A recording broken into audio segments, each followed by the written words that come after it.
Hello everyone, it's Chris at CMF. How are we all doing today? Right, this is obviously, I do say in some of my videos, these basically, some of these are proof of work for the customers, because over in the UK we've got a couple of shops that are bad. I'm not going to mention the names, but they're giving bills out on engines and they ain't doing what they're quoting for inside.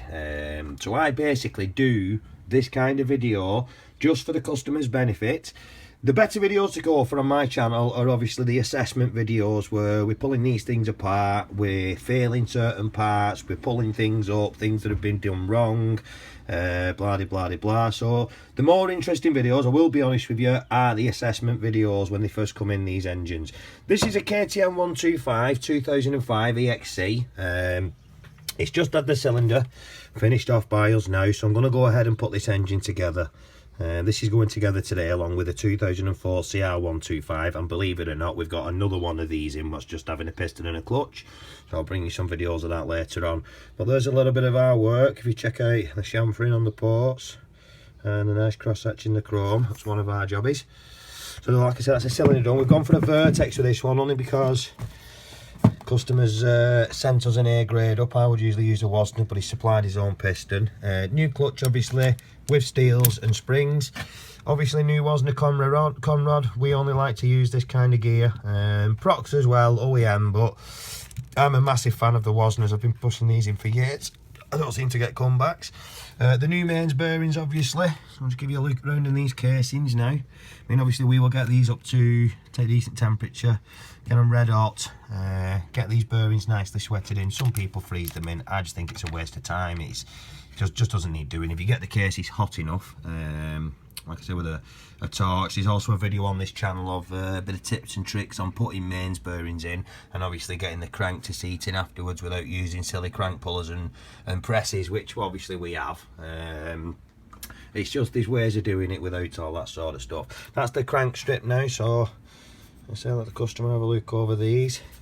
And like I said, there's not many shops in the UK that are doing what I'm doing, and like this is just basically proof of work. People don't like spending their hard-earned money, and at least if they're spending it, they want to get what they're paying for. Now, I've seen these engines come in here that have come out of other bike shops and seized up the same weekend, and they won't take them back in. And I've opened them up, and they haven't got half the stuff in what's on the bill.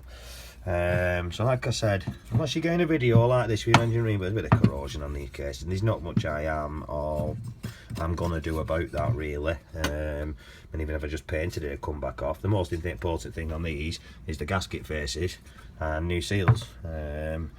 Could do with a new case in its time, but that's up to the customer. It's fine now, it doesn't leak. So like I said, bit of a look over really, bit of proof of work for the customer. Athena gaskets and seals, new spark plug, new oil supplied by us. If you want to go ahead and have a look through some of the other videos, you'll, like I say, you'll come across the assessment ones. Some of the videos are shorter than others. Some of them are just finished product, just showing the customer around his engine when it's built. Like I said, the most interesting videos, shall I say, are the assessment ones. That is where you'll pick up bits of tips and tricks. If you're starting out building engines yourself and you're not really sure what you're looking for, look at what I'm looking at, look at what I'm failing on these engines, give you a bit of an idea on what you should be looking at. But like I said, hit that subscribe button. It doesn't cost a penny. It keeps you notified as and when I bring videos out, which is normally between 5 and 10 times a week. Like and share these videos around. It really helps me out. Thank you to all the subscribers that have hit that subscribe button so far. You guys are the best, and let's keep this channel going. It's all you guys that make it worthwhile. Thank you very much for watching. I'm Chris at CMF.